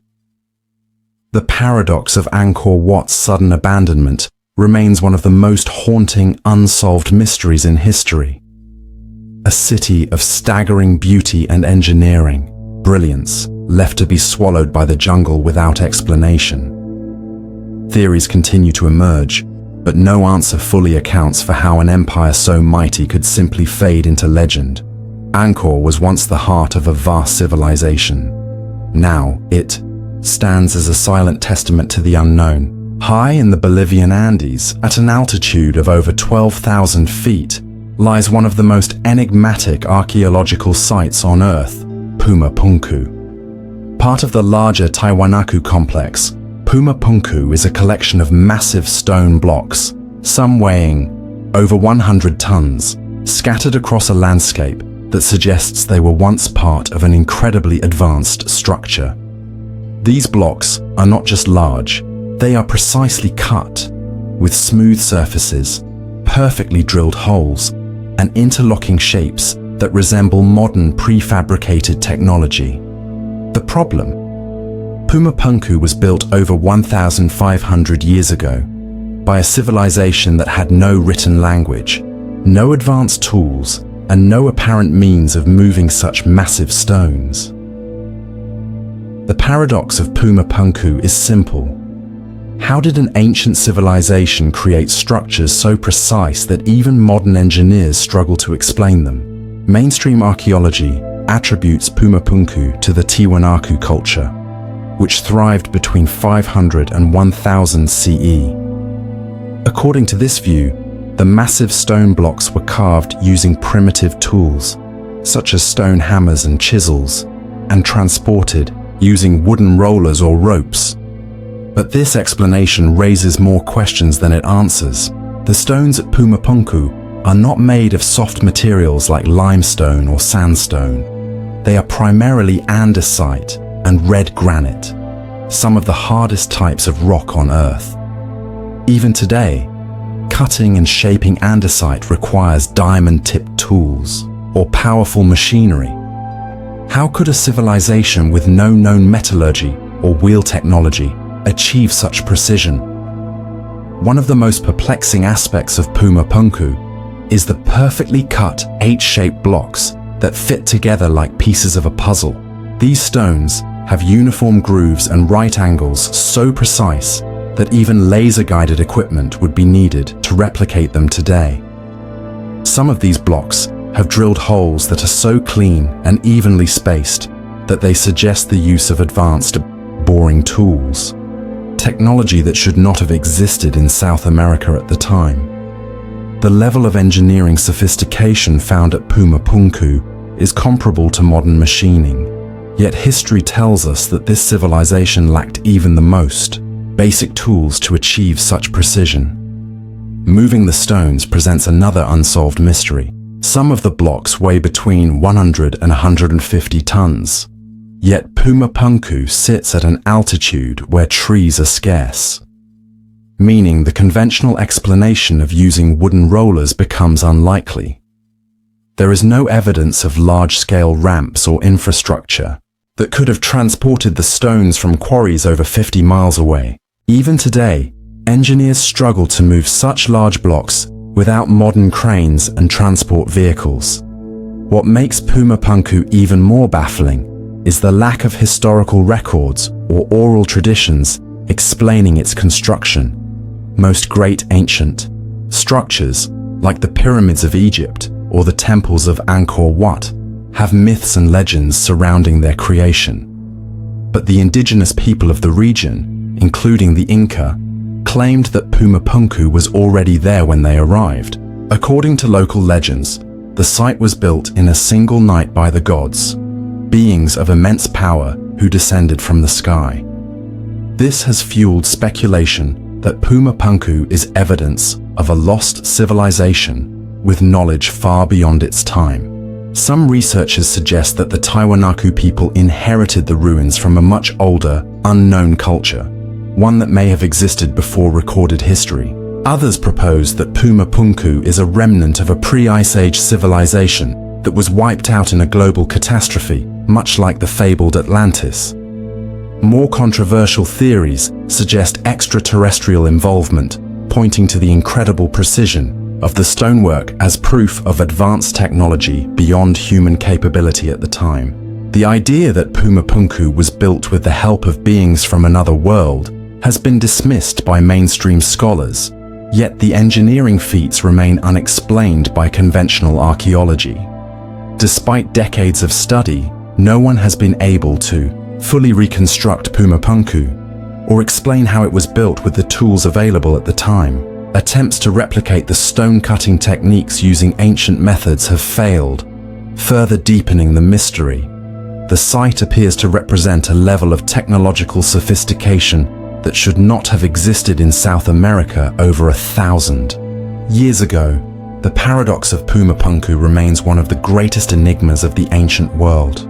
If the Tiwanaku people built it, how did they achieve such impossible precision?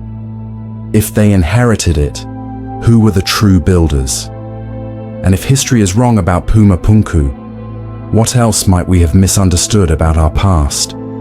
Even in ruins, Pumapunku stands as a challenge to everything we think we know about ancient civilizations. A silent testament to a forgotten technology that refuses to be explained. Off the coast of Nova Scotia, Canada, lies Oak Island, a small, unassuming piece of land that has drawn treasure hunters, historians, and conspiracy theorists for over 2 centuries. At the heart of its mystery is a hidden vault, a supposed treasure, buried deep beneath the island's surface, protected by a series of traps and obstacles that have foiled every attempt to retrieve it. The paradox of Oak Island is simple. If someone went to such extreme lengths to bury something, what was so valuable that it had to be hidden in such an elaborate way? And why has no one, despite centuries of effort, ever been able to retrieve it? The legend of Oak Island began in 1795, when 3 young men, Daniel McGuinness, John Smith, and Anthony Vaughan, discovered a strange depression in the ground beneath an old oak tree. Curious, they began digging, only to find a carefully constructed shaft, reinforced with wooden planks at regular intervals. As they dug deeper, they uncovered more layers of logs, along with traces of coconut fiber, an odd material for an island in Canada, suggesting that whoever had built the shaft had access to goods from distant tropical lands. Over the years, multiple excavation attempts revealed that the pit was far more than a simple hole. Every time treasure hunters dug deeper, they encountered booby traps, including underground flood tunnels designed to fill the shaft with seawater. At around 90 feet deep, a stone slab was discovered, bearing cryptic inscriptions. When translated, it was said to read, 40 feet below, £2 million lie buried. But when the diggers reached that point, the tunnel flooded instantly, preventing further excavation. Despite repeated efforts by different teams over the centuries, the supposed treasure remains unreachable, always slipping just out of reach, as if deliberately designed to stay hidden. Theories about what lies beneath Oak Island range from pirate treasure to ancient religious artifacts. Some believe that Captain Kidd or Blackbeard, infamous 17th century pirates, buried their stolen gold there, creating the elaborate system of traps to prevent anyone from recovering it. Others suggest that Oak Island holds something far more significant than gold. Perhaps the lost treasure of the Knights Templar, smuggled out of Europe before the Order's downfall. Some even speculate that the island hides the Holy Grail or the Ark of the Covenant, hidden away to keep them from falling into the wrong hands. More mysterious still is the strange series of deaths and misfortunes that have plagued those who have searched for the treasure. The so-called Oak Island Curse states that 7 people must die before the treasure is found. So far, at least 6 individuals have died during excavation attempts, further deepening the myth. The biggest question remains, who built this trap-filled vault and why? The level of engineering required to construct the pit, complete with flood tunnels that have thwarted modern attempts to bypass them, suggests knowledge far beyond what was common in the time of pirates. Some researchers believe that Oak Island structures predate European colonization, hinting at a far older and possibly unknown civilization with advanced engineering skills. Even after more than 200 years of digging, modern technology has yet to solve the mystery. Ground-penetrating radar and sonar scans have revealed voids and anomalies deep beneath the surface, but excavation remains dangerous and expensive. Some believe that the so-called treasure pit may be a hoax, an elaborate deception designed to mislead treasure hunters. Others argue that the real treasure has already been taken, leaving behind an empty, booby-trapped tomb meant to mislead future seekers. The paradox of Oak Island remains unsolved. If there is no treasure, why was such a complex system built?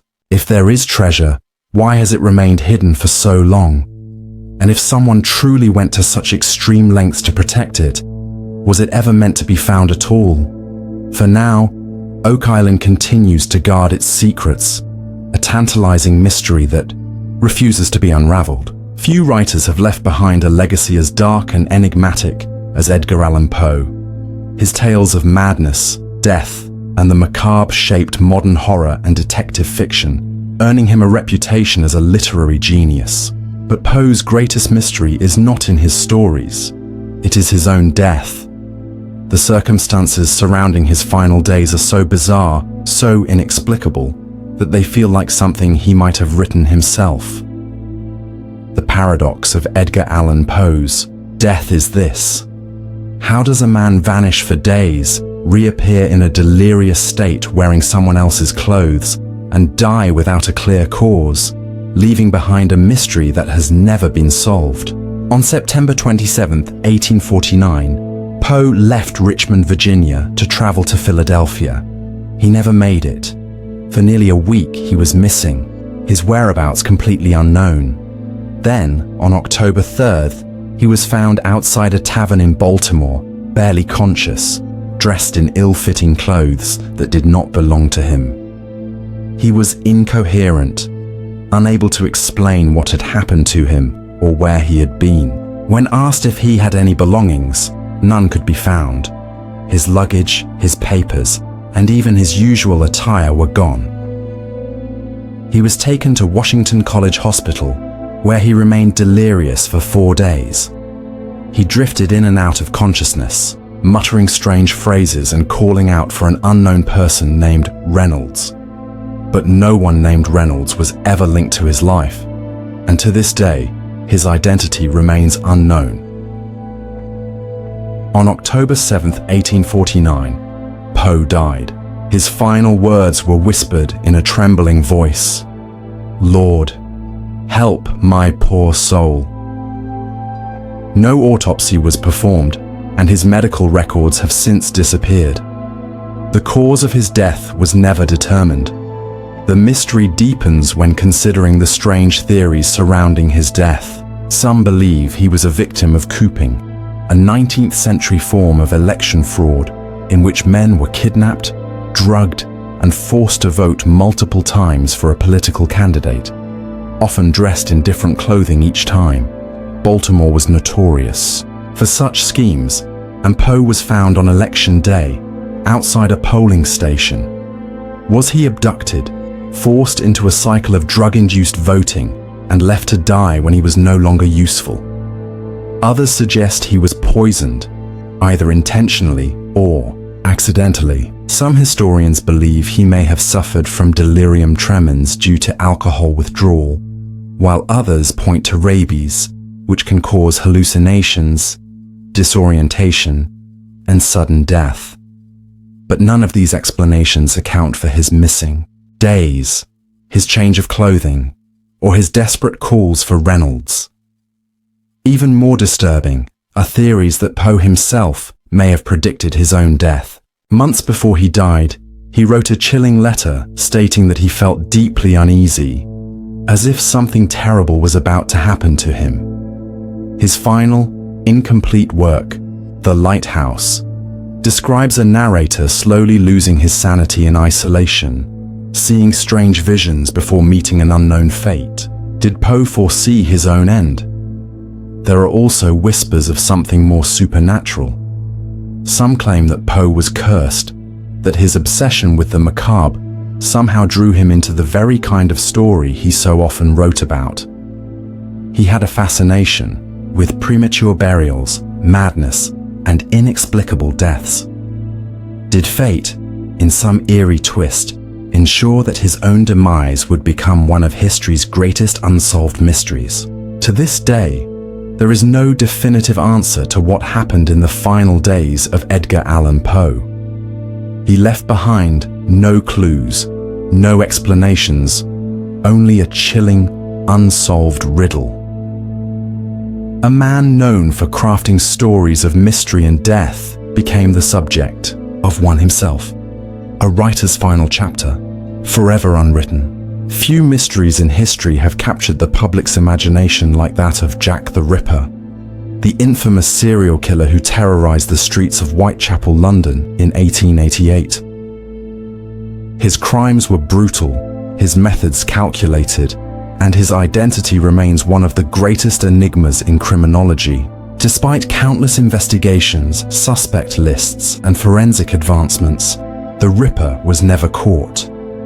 The paradox of Jack the Ripper is this: how does a killer who committed gruesome murders in one of the world's most heavily policed cities manage to disappear without a trace, leaving behind no definitive evidence of his identity? Between August and November 1888, 5 women, Mary Ann Nichols, Annie Chapman, Elizabeth Stride, Catherine Eddowes, and Mary Jane Kelly, were murdered in the dark alleys of Whitechapel. Their throats were slit, their bodies mutilated with surgical precision, and in some cases, organs were removed. The brutality of these murders suggested that the killer had anatomical knowledge, leading some to believe he was a doctor or a butcher. London at the time was a city filled with crime, but the Ripper's killings were different. They showed a level of deliberate cruelty that sent shockwaves through Victorian society. The press turned the case into a sensation, giving the killer his infamous nickname. Letters, allegedly from the murderer, were sent to newspapers and the police, taunting them and promising more deaths. But despite the panic, the investigations led nowhere. The police had suspects, theories, and eyewitness accounts, but no solid proof. Witnesses reported seeing shadowy figures, but their descriptions were inconsistent. Some claimed he was well dressed, while others described a man in rags. The killer seemed to vanish into the fog, avoiding capture with eerie precision. The list of suspects grew over the years, but none were definitively proven to be the Ripper. Some believed he was Montague John Druitt, a barrister and schoolteacher, who drowned himself shortly after the murders. Others pointed to Aaron Kosminski, a mentally ill Polish barber who allegedly had a deep hatred for women. More outlandish theories suggest that the Ripper was a member of the British royal family, possibly Prince Albert Victor, Duke of Clarence. In recent years, DNA evidence extracted from an alleged Ripper victim's shawl pointed to Kosminski as the killer, but the results remain controversial. Critics argue that the DNA sample was contaminated and that there is no way to verify if the shawl truly belonged to the victim. The mystery remains open. Another disturbing possibility is that Jack the Ripper was never one person, but multiple killers. The murders, while similar, had subtle differences in method and brutality. Could it be that the legend of the Ripper is actually a collection of copycat murders, all attributed to a single, faceless monster?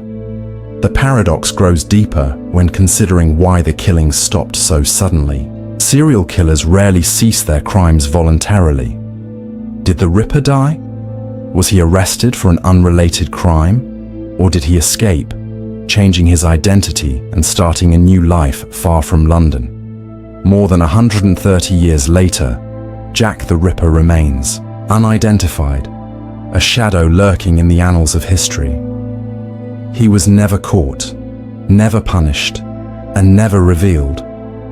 His story has inspired books, films, and theories, yet the truth remains just out of reach. A killer who vanished as mysteriously as he appeared, leaving behind only terror and an unsolvable question. Who was Jack the Ripper? In the late 10th century, Norse settlers led by Eric the Red established a thriving colony on the remote shores of Greenland. For centuries, they endured the harsh Arctic climate, built farms, traded with Europe, and left behind evidence of their once thriving settlements. Then, at some point in the 15th century, they disappeared. Their homes remained, their churches stood empty, and their livestock wandered unattended. But the people were gone. The paradox of the Greenland Vikings is this: how does an entire population, estimated to be in the thousands, vanish without a trace, leaving behind no written records or clear signs of what happened to them? The Viking expansion into Greenland began around 985 CE, when Eric the Red sailed westward after being exiled from Iceland. He found a land of ice and rock, but also patches of fertile soil where settlements could take root, naming it Greenland, a clever trick to attract settlers. He established the eastern settlement and later the western settlement, both of which flourished. At their peak, these Norse communities may have had between 2,000 and 5,000 inhabitants, living in stone and turf houses, raising cattle, hunting seals, and even maintaining contact with Norway and Iceland through trade. For hundreds of years, the Greenland Vikings managed to survive in one of the world's harshest environments. Then, by the 15th century, they were gone. When European explorers arrived in the 16th century, they found the ruins of abandoned villages, empty churches, and bones left unburied. The last written record from the Greenland Vikings comes from a wedding recorded in 1408 at Valsey Church. After that, silence. What happened to them? One theory is that climate change doomed the settlements. Around the 14th century, the Little Ice Age brought colder temperatures, making Greenland's already harsh conditions even more extreme. Crops failed, livestock suffered, and the once thriving trade routes to Europe became increasingly difficult to navigate due to thickening sea ice. Unable to sustain their way of life, the Vikings may have slowly starved to death, their settlements abandoned one by one. However, this explanation does not fully account for why no mass graves have been found. nor does it explain why the Vikings would have simply vanished instead of leaving some survivors behind. Even in times of famine, some would have sought refuge in Iceland or Norway, yet there is no record of a mass exodus. Another possibility is that the Greenland Vikings fell victim to conflicts with the indigenous Inuit people. The Thule Inuit, skilled in Arctic survival, arrived in Greenland around the same time the Norse settlements were declining. Some historians believe there may have been violent clashes between the two groups, with the Inuit eventually overpowering the weakened Norse population. However, no significant evidence of a large-scale battle or massacre has ever been found. One of the more unsettling theories suggests that the Vikings may have resorted to cannibalism in their final days. As food sources dwindled, starvation could have driven them to desperate measures. This theory is supported by other historical accounts of starving European settlers engaging in cannibalism for survival, yet no direct evidence of this has been uncovered in Greenland's archaeological sites. A stranger theory proposes that the Greenland Vikings did not die, but instead left, sailing south into the unknown. Some believe they may have attempted to reach North America, where Viking explorer Leif Erikson had already established a short-lived settlement centuries earlier. Could the Greenlanders have sailed into the Atlantic, seeking a new home, only to be lost at sea? Perhaps the most mysterious part of this paradox is the complete lack of written records. Norse societies were literate, and the Greenlanders maintained contact with the Catholic Church in Europe. Yet there are no letters, no chronicles, no reports explaining what happened to them. It is as if history itself erased them. What makes this mystery even more baffling is that the eastern settlement, the largest of the two Viking colonies, was abandoned while its buildings were still intact. There was no sign of burning, no evidence of disease or war, just empty houses, empty churches, and a people who vanished into history. The fate of the Greenland Vikings remains one of the greatest unresolved disappearances in history. Whether they starved, fought, fled, or perished in some unknown disaster, their disappearance leaves behind a haunting question. Where did the last Vikings of Greenland go? Among the relics of the Viking Age, there exists a class of weapons so advanced, so seemingly out of place for its time, that it has puzzled historians and metallurgists for centuries. These are the Ulfberht swords, a mysterious set of Viking-era weapons forged with metallurgical techniques that should not have existed in medieval Europe. Unlike ordinary Viking swords, these blades were far superior in strength, flexibility, and craftsmanship, so advanced that they resemble steel-making techniques that would not be officially discovered until 800 years later during the Industrial Revolution. The paradox of the Ulfberht swords is this: how did Viking-era blacksmiths create steel that rivaled modern industrial methods centuries before such techniques were supposed to exist?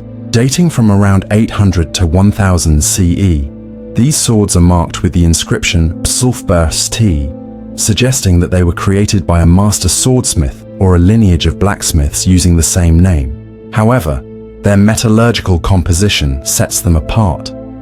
Unlike most medieval swords, which were made from low-quality iron containing impurities, the Ulfberht swords were forged from high-carbon crucible steel, a material that required temperatures far beyond what medieval forges were thought to be capable of reaching.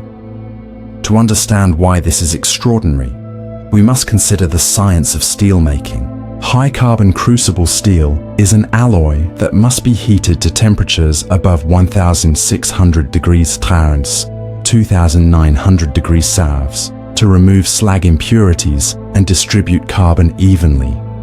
This results in a blade that is significantly stronger, sharper, and more resilient than ordinary iron weapons. Such steel-making methods did not become widespread in Europe until the 19th century, Yet these Viking swords exhibit characteristics that should have been impossible for their time.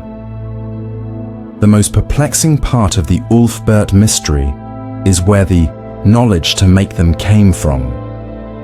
Viking blacksmiths were skilled, but their traditional forges could not reach the necessary temperatures to produce such high-quality steel. Some historians speculate that the Vikings may have traded for this technology, possibly acquiring steel from the Middle East or Central Asia, where early crucible steel production, such as Damascus steel, was practiced. But this theory raises more questions. If the Vikings had access to this material, why did only a small number of Ulfberht swords exist? Why did the knowledge of making them vanish after the Viking Age, rather than spread throughout Europe? Adding to the paradox is the variation in quality among Ulfberht swords. Some appear to be made from authentic high-carbon crucible steel, while others are lower-quality imitations. This suggests that the knowledge to make the genuine Ulfberht swords may have been highly restricted, possibly guarded by a secretive guild or a single family of master blacksmiths. Once this knowledge was lost, either through war, secrecy, or lack of demand, the process was never rediscovered until modern metallurgy developed in the 19th century. There is also the possibility that the true origin of Ulfberht steel remains unknown. Some theorists have suggested that this technology may have been an outlier, the result of an isolated discovery by a single unknown genius, much like Leonardo da Vinci's inventions that were centuries ahead of their time. Others propose that the swords were forged using a lost technique, something we no longer understand.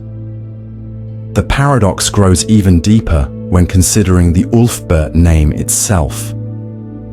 Unlike other Viking weapons, which typically bore the names of their owners or blacksmiths, Ulfberht does not correspond to any known Viking word or name. Some researchers believe it may have Frankish origins, meaning that the swords could have been produced not in Scandinavia, but in the Frankish Empire, perhaps by a monastic order that had access to rare metallurgical knowledge.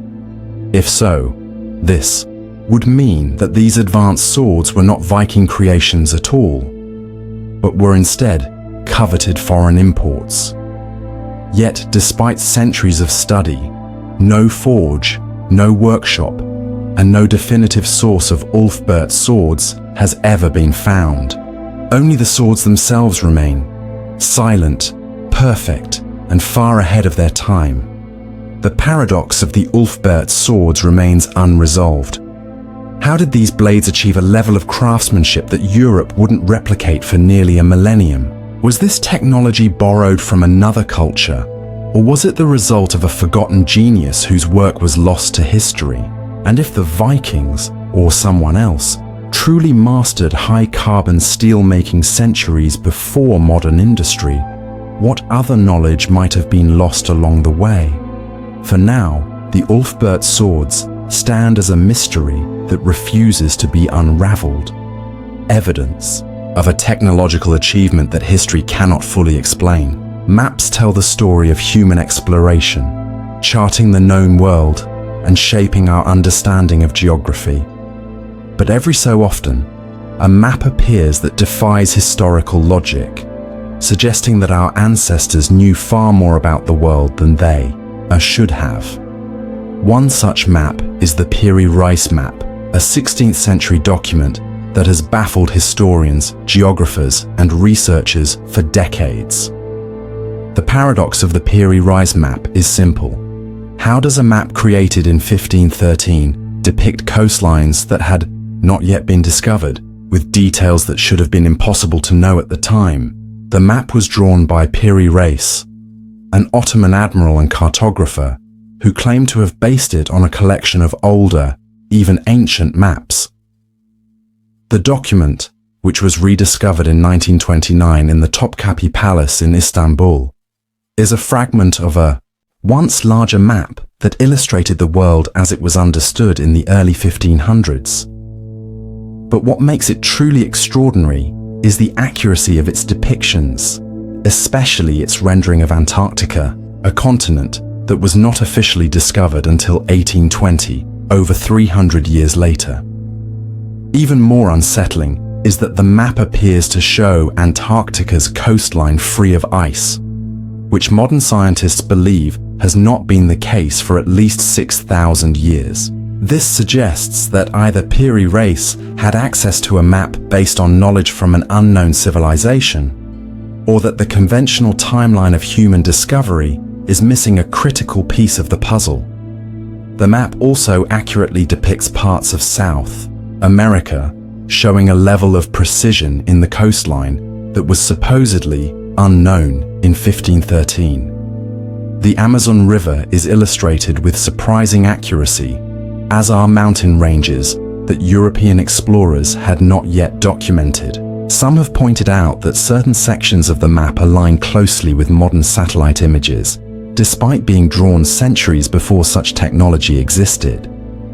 Piri Reis himself stated that he compiled his map using older sources, including maps from ancient Greece, Egypt, and possibly even lost civilizations. He claimed that some of his sources dated back to the time of Alexander the Great. If this is true, then where did these older maps originate? Did they come from forgotten seafarers who explored the world long before Columbus, Magellan, or even the Vikings? One theory suggests that the map was based on lost knowledge from an advanced pre-Ice Age civilization, perhaps a remnant of the legendary Atlantis. Supporters of this idea argue that an ancient seafaring society may have mapped the world long before history recognizes, only to be wiped out by a cataclysmic event, such as the end of the last ice age around 12,000 years ago. Skeptics, however, argue that the apparent accuracy of the map is overstated. They claim that what appears to be Antarctica could be a misinterpretation of South America's coastline, distorted by errors common in early cartography. They also suggest that Piri Reis may have simply included imaginative elements or copied inaccuracies from other maps, rather than relying on genuine ancient knowledge. Yet, even if the map contained errors, it does not explain how Piri Reis managed to incorporate details that would only later be confirmed by modern exploration. The fact that he credited earlier, now lost sources raises the question: what other knowledge was lost to history? The Piri Reis map remains one of history's greatest anomalies. If it is genuine, it suggests that someone, at some point in history, knew far more about the world than we previously believed possible. Whether that knowledge came from forgotten civilizations, lost records of ancient explorers, or something even stranger, the truth remains elusive. How did a 16th century admiral come to possess a map that seemingly depicts lands unknown to his time? Was it a mere coincidence, an astonishingly lucky guess, or a surviving fragment of an ancient and advanced understanding of the world? Until more answers are found, the Piri Reis map remains an unsolved paradox, a whisper from the past, hinting at knowledge beyond what history has recorded. Rain is one of the most natural phenomena on Earth, a cycle of evaporation and condensation that nourishes life. But in one small town in Honduras, rain does not just bring water, it brings fish. In a phenomenon known as lluvia de peces, rain of fish, small, live fish reportedly fall from the sky at least once a year, baffling scientists, locals, and visitors alike.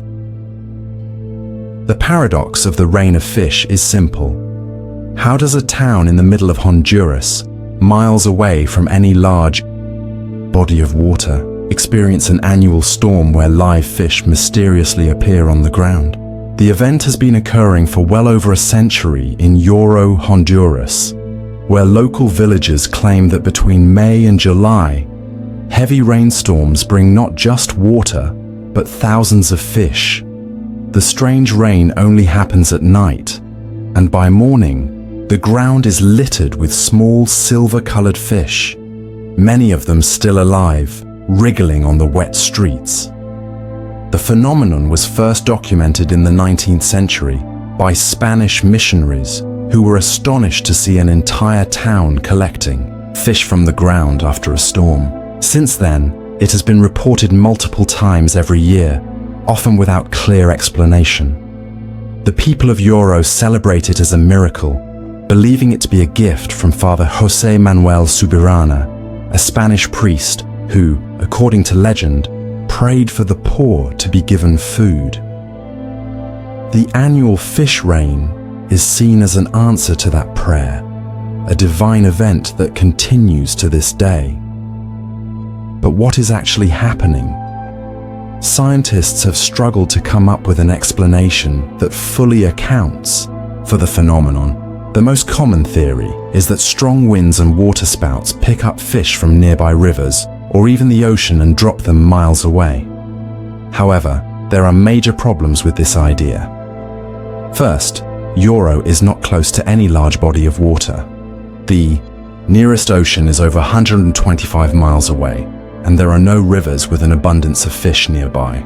If fish were being lifted by waterspouts, how could they be transported such a long distance without being severely injured or scattered? And why does this happen only in Yoro and nowhere else in the world with similar weather conditions? Second, the fish that fall from the sky are often completely fresh, not dead or decayed as one might expect from being carried by a storm. Many are still alive, swimming in puddles, as if they had just emerged from water moments earlier. If these fish were caught in a violent storm and flung miles away, how could they survive such an ordeal? Another theory suggests that the fish are not actually falling from the sky, but rather emerging from underground streams or temporary floodwaters. Some scientists speculate that the heavy rains flood hidden water sources, forcing fish to the surface. However, this explanation does not fully account for why the event is so specific to Yoro and why people consistently report seeing fish falling from the air during storms. The most perplexing aspect of the rain of fish is its regularity.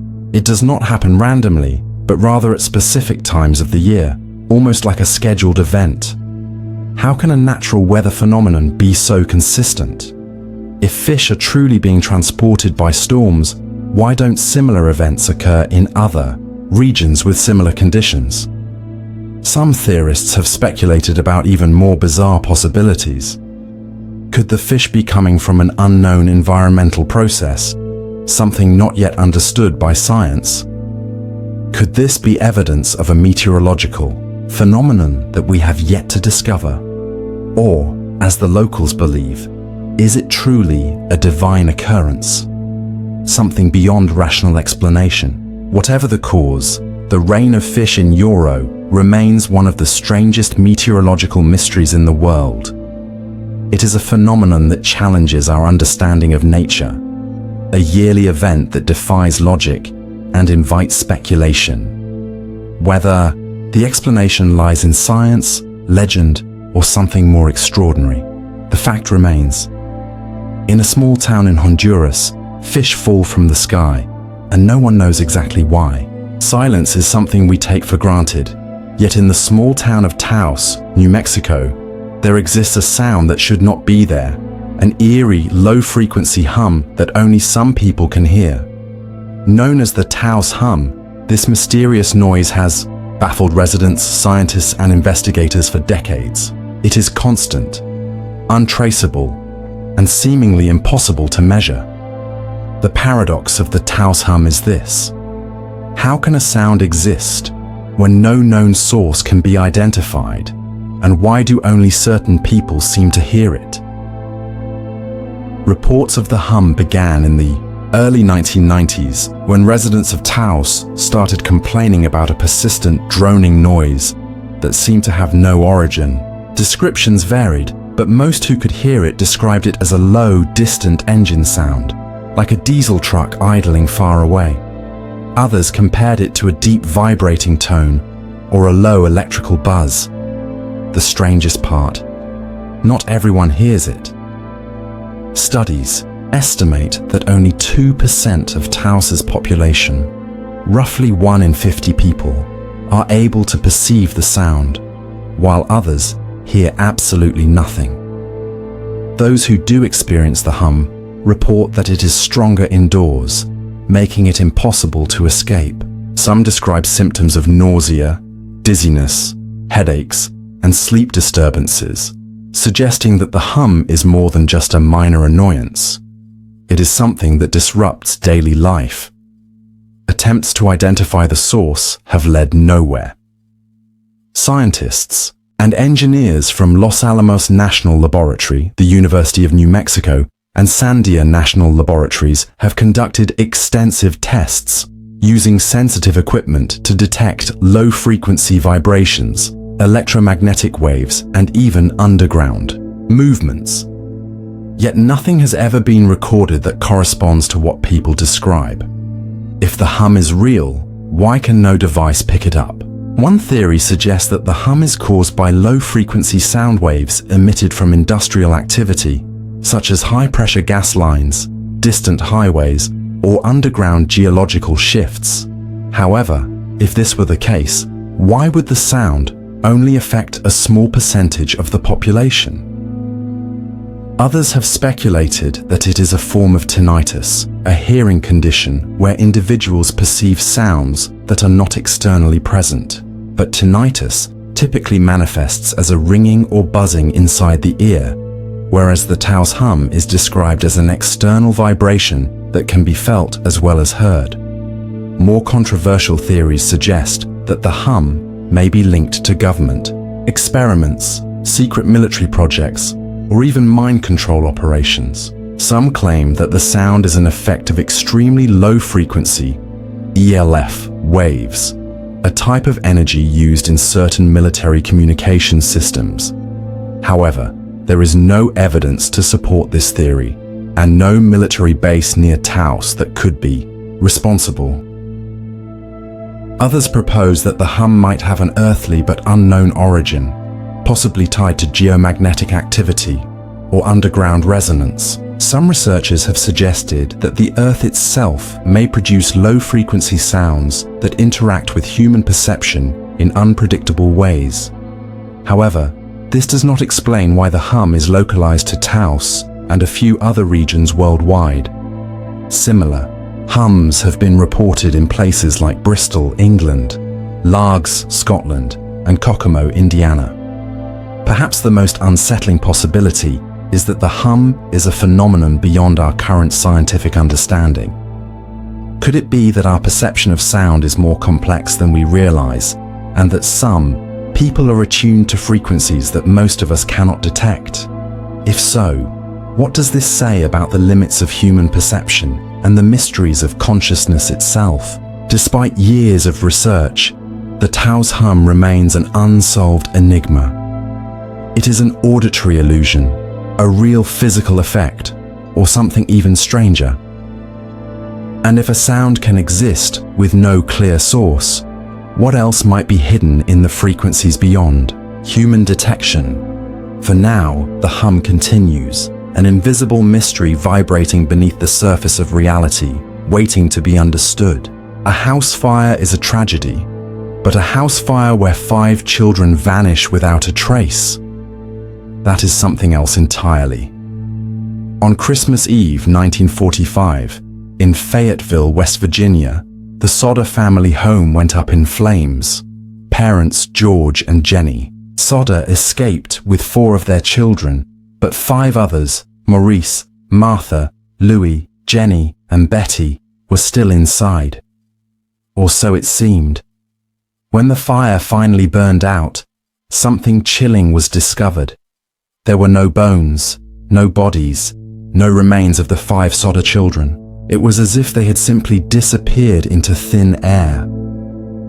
The paradox of the Sodder children is this: how does a fire completely destroy 5 human bodies, leaving behind no evidence whatsoever, while everything else in the wreckage remains identifiable? The night of the fire began like any other Christmas Eve. The Sodder children were excited, playing with gifts and preparing for the holiday. Around midnight, a strange phone call came in. An unknown woman laughing, asking for someone who didn't live there. Shortly after, the house caught fire. The blaze spread rapidly, blocking the stairs and forcing George and Jenny to flee with 4 of their children. But when they tried to reach the other 5, they found that the phone lines had been cut, their ladder was missing, and their trucks refused to start, as if someone had planned for them to be unable to save their children.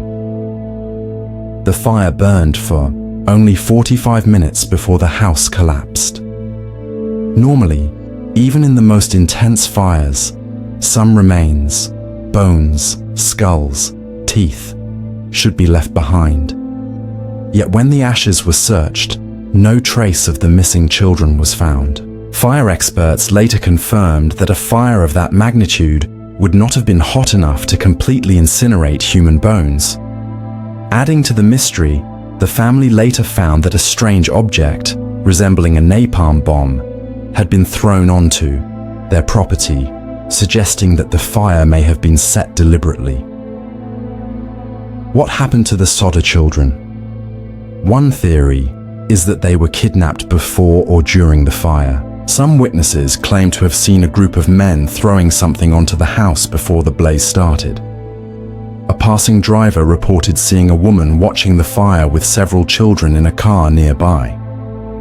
Months later, a waitress in a neighboring town said she served 5 children matching the Sodder kids' descriptions, accompanied by 2 mysterious adults. But if the children were taken, why? Some believe the Sodders were targeted because of George Sodder's outspoken criticism of Benito Mussolini and the Italian government. The Sodders were an Italian-American family, and George had strong political views that made him enemies in the local immigrant community. Some suspect that the children were taken as revenge or to silence him. Adding to the eerie mystery, strange signs of a cover-up emerged after the fire.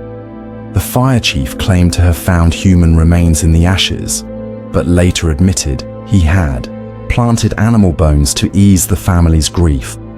The police refused to investigate further, ruling the case as an accident, despite overwhelming inconsistencies. The Sodders even received a mysterious letter in 1967 containing a photograph of a young man who resembled their missing son, Louis, with the cryptic words, "I love brother Frankie. Lil boys. A90132 or 35. The sender was never found. The Sodder family spent the rest of their lives searching for their children, putting up billboards along the highway, offering rewards for information, and hiring private investigators. But no definitive answers ever surfaced. The case remains one of the most baffling disappearances in American history. The paradox endures. If the Sodder children died in the fire, why were no remains ever found? If they were kidnapped, why were they never heard from again? And most chilling of all, was the fire set as a distraction to cover up something even darker? A family's tragedy, a town's mystery, and an unsolved case that defies time. The Sodder children remain missing, their fate forever unknown. History is filled with stories that seem to defy logic, events that leave behind more questions than answers, mysteries that challenge our understanding of time, science, and reality itself. From lost civilizations to vanishing people, from impossible technologies to eerie sounds with no source. These paradoxes remind us of one undeniable truth. There is still so much we do not know. The greatest mysteries of history are not just tales of the past. They are challenges to our perception of what is possible. How did the 9th Roman legion disappear without a trace? How did the Voynich manuscript come to exist in a language no one can read? Who, or what, was behind the chilling murders of Jack the Ripper? Did the Greenland Vikings truly vanish? Or did they escape to a fate unknown? And how does the Taos Hum persist, defying scientific explanation? These paradoxes linger, waiting for answers that may never come. Some may be solved one day, perhaps through new discoveries, breakthroughs in technology, or secrets buried deep beneath the earth. Others may remain beyond human understanding, forever locked in the unknown. But perhaps that is the greatest paradox of all. The more we learn, the more we realize how little we truly know. And so, the mysteries of history continue, whispering through time, reminding us that the search for knowledge is never ending. For now, we are left to wonder, to question, and to explore, because somewhere, hidden in the past, the truth is waiting to be found.